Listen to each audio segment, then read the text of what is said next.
Worry that the owners may have a different view, that they may feel the only way that this situation can improve, that the team can get better, is with a different manager in charge.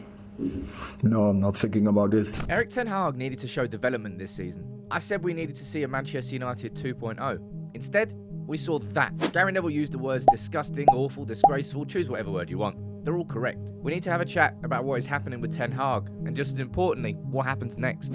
I think it's fair to say the Manchester United season has not gone to plan so far. I wanted to see development from Ten Hag and from United. A Man United 2.0. Instead, we've just had a continuation, and arguably, we're kind of getting worse. I want to speak about Ten Hag, the position, what the briefs are saying from the club, what's coming up next with Porto and Villa, because it does not look good for Erik Ten Hag. And that is the truth, all right? Because after that game there against Spurs, you can win games, you can lose games. But it's about performances that we're trying to look at this season. We're trying to see development. We're trying to see the beginnings of the semblance. Beginnings? Jesus, third season. But we're trying to see the style. No, absolutely not. Now, in terms of what's being reported by the wider press, let me cover it all for you here. All right? The BBC here are saying that Manchester United are going to be sticking with Erik Ten Hag. You go across to the Telegraph, and they're saying that Erik Ten Hag is going to be backed despite mounting pressure. It's come from James Ducker over here on the BBC, come from Dan Roan and Simon Stone. Melissa Reddy over at Sky Sports saying that Manchester United bosses are backing Erik Ten Hag over on Sky Sports, as I said. And The Athletic here with Laurie Whitwell saying privately those in charge are echoing Ten Hag's sentiments. That altering the infrastructure and working practice of the club was the main priority, and patience is required to allow that to bed in. The overwhelming press reports are saying that Erik Ten Hag is being backed. Now, that's him arriving at Carrington early this morning. But Ten Hag, it's not even under pressure anymore, I don't think. All right? Ineos are not just going to sit there and watch the season fade away. All right? I went on record and I said I felt that Erik Ten Hag would have until the November international break, so the third one, not the one coming up now, but the third one, for them as sort of to use the marker, saying, are we seeing progress? Is the development there? Because a defeat on that scale accelerates things. All right? And we look at what's coming up next, okay? Just the next two games.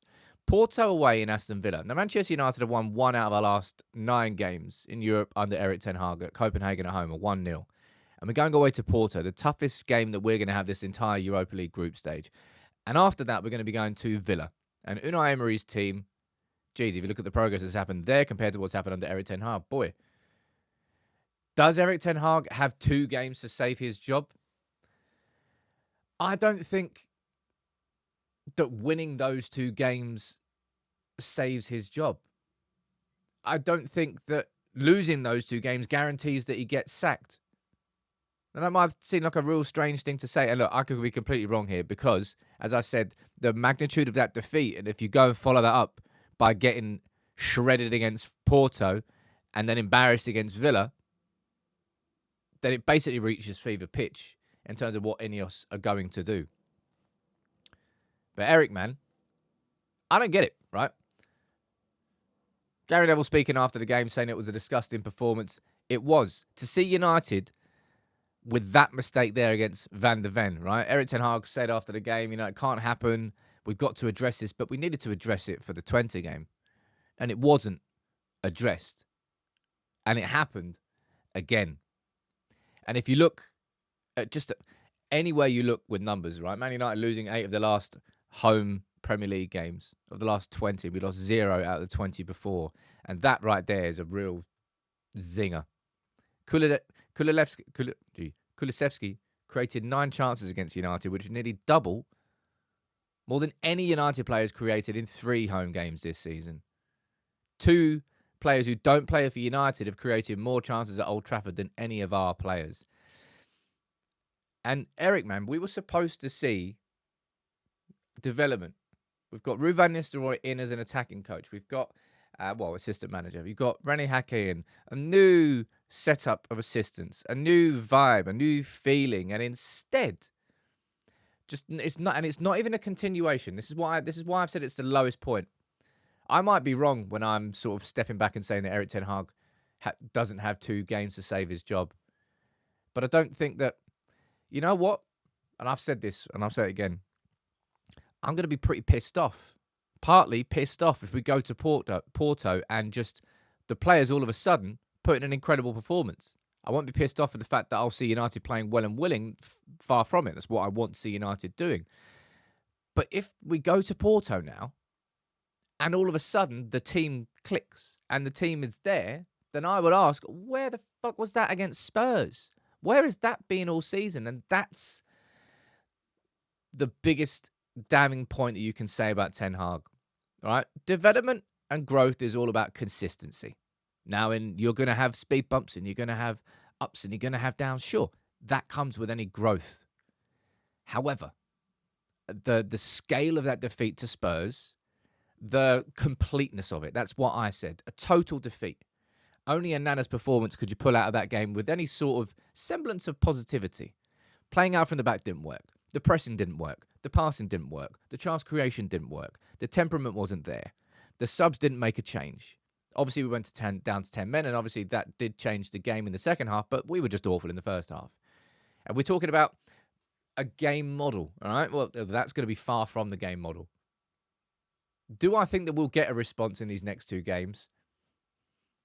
I'd like to think so, but I also hoped that we were going to get a response from the 20 game to Spurs, and instead, it was a free fall further downwards. And Erik, look, Gary Neville didn't attack the players. I wouldn't go as far as saying that, but he questioned their application. He used Christian Eriksen's comments in midweek after 20, saying that, yeah, he was obviously questioning the application, whether it's in training, whether it's on the pitch. But you look at that game yesterday, was there a game plan?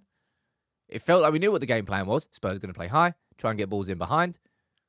But there was no semblance of a game plan after the 3rd minute when they scored, and then our heads were gone. This was all about development this season, man. So much happened behind the scenes that I wanted Erik Ten Hag to be given the chance to prove himself in an environment which supports a manager. Actually having a technical director, a sporting director, a CEO. And despite all of that, and despite a very good summer, the football is going backwards. The feeling inside the club from a football perspective is going backwards. Motivation seems to just be getting worse and worse.